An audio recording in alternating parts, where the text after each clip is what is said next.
opposed to Burkina Faso. If you watch the cadets love wearing that red cap, which is the maroon cap, which is what Sankara used to wear. So you can see they already have like a revolutionary tradition going on and a unifying leader, right? I don't know much about where you're from, Alpha, and whether that's there, but I don't think you guys have a Marxist or socialist background in your country like that. They're actually one of the first countries in that area to be independent. Mm-hmm. That's true. So basically, what I would say is that, like, to advise all these countries that are fighting like these terrorist groups, I would suggest them to try to do a peace deal first with these people, because you have to understand, at the end of the day, this is your people. It doesn't matter what kind of group they are. You have to find the reason why these people join in to become a terrorist or whatever the group type of whatever it became, because every day there's type of different new group, you know, because this is like you don't want your young people to back in these people. So you have to understand what is causing it, and then try to bring them to the table, sit down with them, because many of these are fighting because they feel like the government was not listening to them. Like in Mali, I remember in 2017 or 2016, somewhere there, when there was this Fulani people was killed, the government was doing nothing. So they end up bringing their own group, and then they end up doing all kind of crazy stuff, and they started killing people, you know, all that stuff, you know? Because sometimes the government itself need to take it responsible. You have to understand this is your people. If you let this ethnic thing going on, it will make it even worse, because there's so many different groups in many of these countries. In Guinea, the reason why it's very successful, even though the Manique people and the Fulani people don't get along, but there's a point that whenever the government says no, it's things going crazy, they step in. They don't let everything go worse than that. Basically, they don't let like people go killing whole entire Fulani people or whole entire Manique people. They don't let that happen. Even though sometimes the leaders do that, go to the Fulani people and kill a lot of Fulani people, but the people itself, they don't let it happen properly. But sometimes it does happen, like a little bit like fighting and all that stuff, but they don't let it go as crazy as what happened in Mali that I remember of. So things like this, I believe if you want to really, really govern your country and end of all this terrorism, first give them opportunity to come to the table and listen to them. And if things doesn't work out, then bring a force. Because you already given them the opportunity to get to be on the table. You already showed them that you're listening to them. You know, you already told them, okay, now this is the option that I have for you, and what is you bringing back? Like what do you offering? You know. So and actually, Alpha, what are their main grievances? What are the main grievances of like these nomads, like Tuaregs and Fulani? What's their main issue? Why are they fighting? So basically, what I heard in the Fulani part, I don't know about the Tuaregs as much. It was basically because many people usually they deal with cow, you know. And then there was this group, I forget what the name of the group, and they was blaming the Fulani people that they said the Fulani people cow eating all the farming stuff and drinking all the waters. So they feel like because of that, the crop is not growing because of the Fulani people. And then they went to a village, many of them came on the motorcycles. I remember this, they ended up killing, I think it was 50 to 200, 50 somewhere there, I don't remember the number, but 50 to up, like a lot of people, young, like kids, men, everybody, they didn't left no one. They came and killed everybody on that village. So from there, a lot of Fulani people feel like, okay, if you're not going to help us, and if you let this happening, and we will do anything to go fight against the system. So then they end up working with the Tuareg, sometimes they're backing them because they're both Muslim. You know, and you have to understand that many Fulani people, they are very, very into the religion in Islam. If they don't drink, they don't smoke, everything is haram, all that stuff. There's definitely those type of Fulani people there. Then there are some Fulani people that are kind of chill, they don't care about all that type of stuff. They respect Islam, like the basic stuff. But, you know, that's exactly what happened. So it's like they feel like those people bring them more in hand and respecting them more and providing more security than what the government did. Can I answer, if I got you correctly there, what you said basically was that the Tuaregs had attacked the Fulani in some area. I don't think it's the Tuareg. There's some different group. I forget what the group name. Okay, but they had in any case wiped out the village essentially, where they killed a lot of people, and the government did nothing. And then so the Fulani people then decided to join, not the ones who attacked them, but they joined the Tuareg then. Yeah, they created their own group first, then they started using them as, because the Tuareg people had been fighting for a very, very long time. You need like basically what they call it, a collusion. Basically, they joined them as a collusion. Basically, you understand? So, right. So they had mutual interest, and that's kind of how. They would have then their own. The Tuareg are their own thing, but they are closely linked to this Fulani Tuareg group that is kind of mixed and have like not really so ethnically, but is this mixed group here? Or they are not because the jihadis then that we heard so much about that are the extremists, they will be the ones then that kill the group, and so this mixed group that formed here, the Tuareg Fulani group, it is formed as a response to the extremists. Yeah, basically the group that killed them, like they're not Muslim, I think. There was some Christian groups, basically. It was some Christian, I believe. I forget what they called. So it was mainly farmers against herdsmen. Exactly. So that's what happened. Because usually Fulani people, they move around whenever they go. Like, okay, if the herd they're not getting something to eat, they move them more up or closer to staff places for them to get eat. Mm-hmm. Yeah. So things like this is because of the government is not responding quick enough or not responding properly. This is the type of things happen. Same thing that happened in Sierra Leone, but a little bit different between the civil war. Because if you don't solve it right away, it's gonna be even like more people see the dad get killed or the uncle get killed.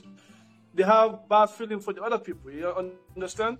Even me, I was upset seeing that, because even that I'm always like a peaceful person. I like always promote the peace thing at the UN. When I see that, my dad was crying about it, because like sometimes when you see your own people get killed, like you see your kills, basically.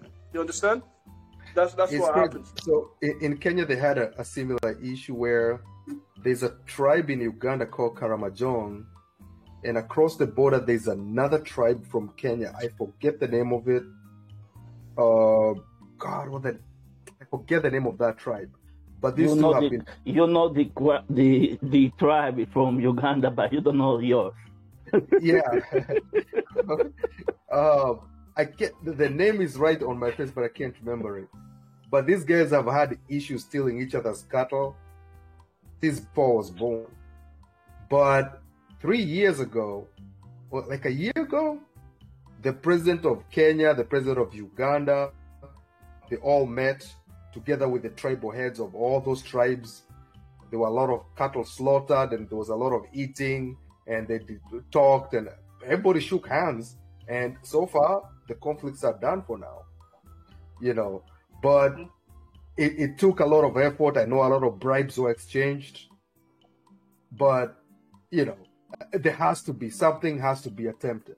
Something has to be attempted. Now, the idea that, let's say, like I don't know what the demands are. There's a now, if the demands are too religious, or they're demanding to have a country of their own, like I hear in Nigeria the Tuaregs want, like, or even maybe almost most of those countries next to Nigeria, they all want their own country, because I think some of them are sort of Arab linked, right? Mm-hmm. Yeah, they have a lot of Arabs in them. Yeah. So they believe they need a country of their own, and I'm like, okay, then move to Algeria. Like, what the hell is the problem? Well, you mentioned Algeria, and let me just take. But since you mentioned Algeria, and I know I'm not want to go on a tangent, but you said, like, if there was a coup in Algeria, the U.S. would definitely be involved.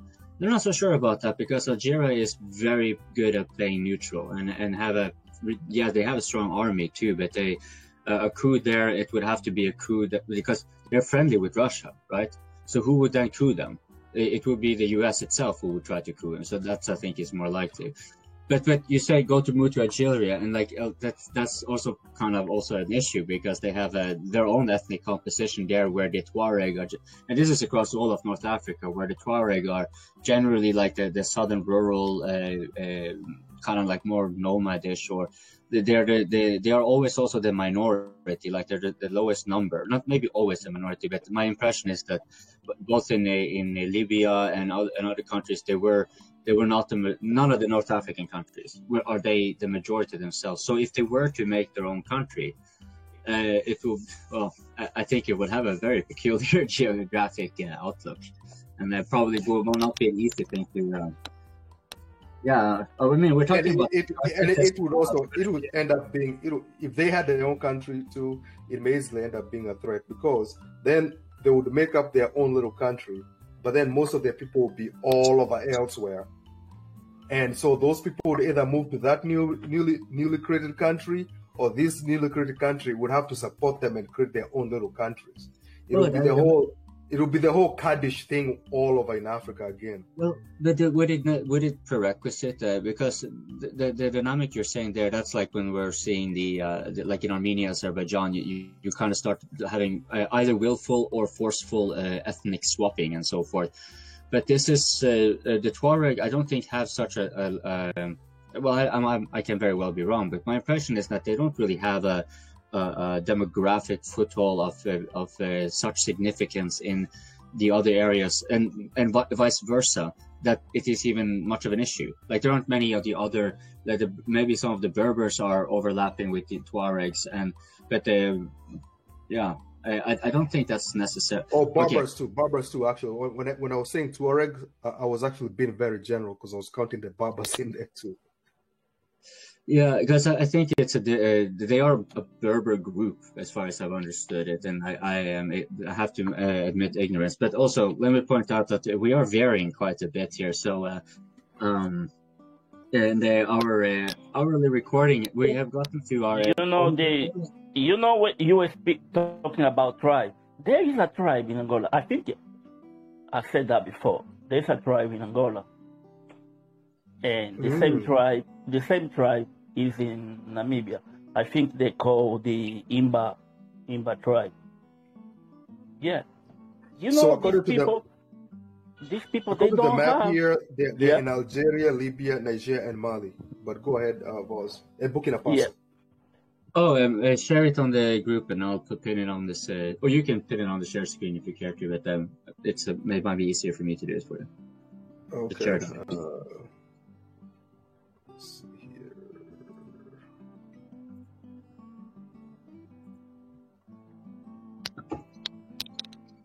So yeah, but just keep talking. So that's what I'm looking at. All right. So Tuareg map. Yeah. Oh my God. Holy shit. That's Kurdistan. Yeah, you're right. Kurdistan. That is okay. Because I was thinking mostly. Yeah. Okay. Now that's. Oh my. Holy. Damn. Now. Yeah, okay. Now I understand why the. Because where Burkina Faso is, and that's the population there. Where Burkina Faso is at the northern part is more like where the Tuareg is touching. That's like the Burkina Faso capital, but that's also where the main population center of those three countries are, and the Tuareg are the general area outside of that. Mm-hmm. Am I correct? Like, or mistaken? Yeah, like if you look at that, let me see here whether I have a better Tuareg map. That would be a big nation there right there, man. Yeah, like literally like almost half of Algeria. Yeah. Okay. Because that's a dilemma for the Sahel. I think the solution to all this, to be honest, Scorpion, is to unite all Africa once for all, because that means nobody can say, okay, I need to build my own nation, basically. You know? Yeah, I know that's someone else who would, Momieni, who had some very strong opinions that's not going to happen, and because you have to practically get that into place, right? But let's say, okay, let's say the aim is all of Africa. Okay, let's move. But you then also recognize we'll have to do this iteratively, right? So look, if you look at the map here, then what the Burkina Faso, Mali, and Niger could do is maybe have a collective, like a joint cross-nation policy that gives representation to the Tuareg within their jurisdiction. And so any nationalistic aspirations may not be required for the Tuareg. They can simply be incorporated into the federation or the confederacy and have a voice maybe among them all, maybe as if it was a country, just, if you know what I mean. It's just created within the federation, essentially. Because this pertains to the security thing we were talking about, right? Like if we're going to have, if they are going to be actually able to politically unify and develop to become a geopolitical force of significance, they will have to deal with the internal internal issues, right? And one of them is, we're looking at it right here, right? It is solving the situation for the Tuareg, who, my impression is that they're generally quite like impoverished and fairly destitute most of the time, and like they're not living in the most fertile soil exactly, and so forth. So it's not that surprising if they were to be generally in the position that they are in, you know. But do they have any? They don't have any. What we're talking about here is literally one of the most difficult issues a government can deal with. This is a difficult issue to deal with, because you're trying to satisfy people who have a whole other different vision, right? If they don't like the way you run your culture, if they're, who knows, if they are racist and they think that they're supposed to rule the country instead of you because of whatever superiority reason, then how in God's name do you convince these people that, hey, listen, let's all get along, you know? Yeah. So it's difficult. I don't know how they're going to resolve these issues, but it's difficult. I think if we have an absence of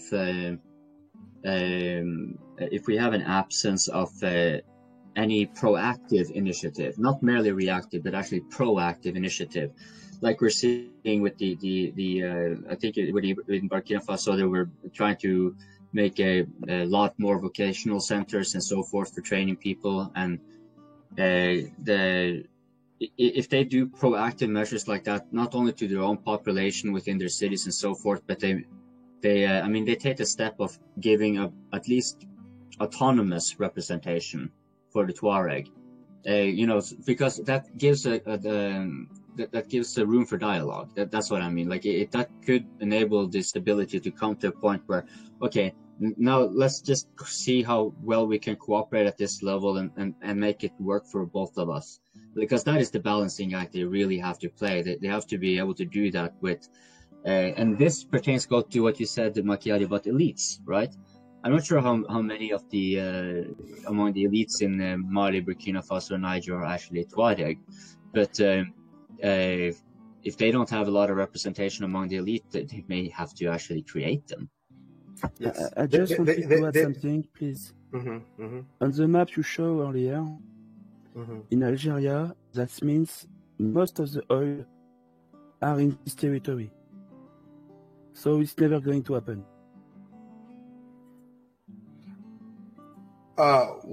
What's never going to happen? Like you said that the Tuareg kind of autonomy. The oil and the gas in Algeria is in the south of the country. And the Algeria military is going to defend this installation. They are going to kill everyone. So there's no way they would allow even any form of autonomy in that area. And look at me, that's half of the country. And you have even the French uranium mine in Niger. Yeah. That would be crazy. Yeah. That's a difficult decision to make, man. Because whenever they have autonomy in one area, then they will definitely push for more. And definitely all the other countries will not let that happen. You understand? So I'm pretty much sure the best thing to do is to, for them to be able to try to get a representative in many of these governments to feel like being represented. Right. So if I understand you, Alpha, what you're basically saying that it's actually a dangerous move for the potential confederacy to actually give any form of autonomous representation within their own political, even though it's their own political sovereignty, so to speak. This would have repercussions with Algeria and Libya and yeah. I just want to add something, Coping. They are part of the multi-country borders between Algeria and the South Sahel. So you have to understand that they control most of the drug traffic, most of the human trafficking for the immigrants who want to go to Europe. The weapon traffics, they control everything. Basically, they live with criminal profit. And they have no choice because there is nothing in this area. So they are mostly criminals at this point. It's very sad. Okay. That also means they also have their own local elites. That means they have their own local warlords. They have some people who actually make decisions. Yes, but you have a bigger problem. They are not united. You understand that? Yeah. It's not one big tribe. It's a lot of small tribes and small entities. Yes. That's fighting against themselves. Are they Arab? Are they Arab? I don't think it matters because what Chadawi said is actually very important. Most of their economy is actually based on drugs or on crime, right? Not necessarily on drugs, but drugs, human trafficking, arms trade, right? This is not something that you can easily illegalize and incorporate. How do you get these people to stop that kind of trade? Their elites are certainly not going to want that to happen. So you're not going to be able to. For instance, if Mali or Niger want to secure the northern border, they have to basically fight against this Tuareg because they are going to disrupt all the traffic in their area. Immediately, the Tuareg are going to go some kind of jihadist to fight against the local army and to continue the trafficking. That's actually a good point. I didn't know about that. Because when I was thinking about it, I was thinking just cattle and deserts, but again, every time I see their videos, I see they have a lot of pickup trucks. Those pickup trucks need diesel, and a lot of vehicles too. And there's no way they make that from just selling cattle. No. So now it makes a lot of sense. That Tafias in Arsenal are being trafficked by this guy to the south or to the north. Most of the guys who go to Europe from sub-Sahel country use these guys to cross to go to the Mediterranean Sea. They control every traffic in the area. So do you guys, if you want security in your country, you have to fight this guy. Okay, well, like I said earlier, they don't have any other kind of way to earn money. So that basically means they have to be what exists has to be fought and then defeated before you can start integrating. Or let's put it this way: if the Sahelian countries started to give an autonomy, let's say hypothetically, if they were to make such a move, it basically, based on what you guys are saying and especially what you are saying, Chadawi, is that for that to actually have a chance of success without a lot of repercussions, they must actually have had some preliminary agreements with the other countries in in Algeria, which is one issue, and I think they can maybe get that. They can have a joint security, because I think they have some of that as well. And so, okay, those who have autonomy within our region, we let us try to get them included in our society out of this criminalized business. Meanwhile, we try to join together and keep fighting we give an out for some of the Tuareg, and then we keep fighting those who refuse to go. But okay, let's say hypothetically that was a thing with Algeria, and that could go through and that could be agreed upon. And, over time, maybe that could succeed. That's a different conversation. But Libya, how the fuck do you make an agreement like that with with like you can make it with Algeria, but with Libya, my impression is that that's not going to be possible. Even with Algeria, it's not possible. The Algerian military fight this guy for decades or even centuries. You have to understand that the Algeria power is mainly on the coast, not in the desert. And the Algeria elite are fighting the Tuareg and the guy from the desert for centuries. So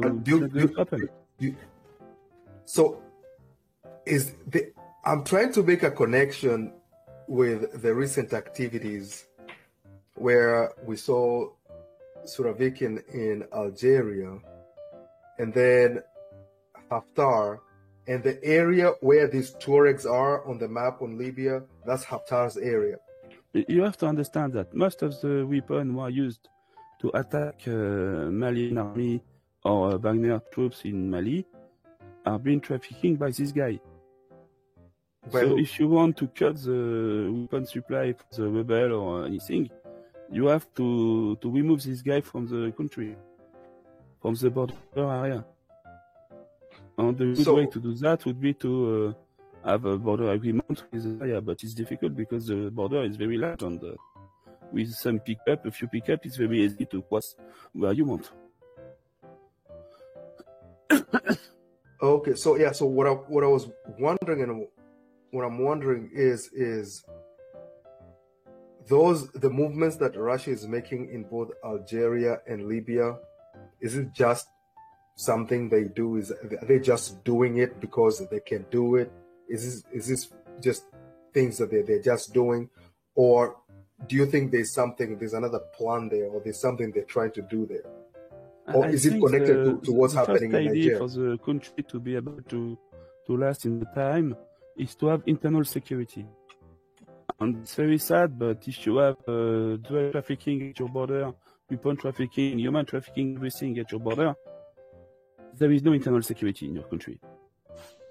So if Wagner wants internal security in Mali, they have to fight this guy one way or another. And if they have the help of the other side of the border of the Algerian army, it's more easier. If you really want to study how to fight this guy, you should try to watch the video or to read about the Mauritania, what they did to solve the problem. You have to understand that Mauritania was so efficient to remove all trafficking, jihadists, and so on from their territory, that they had to go to Mali, okay, from Mauritania. Wow.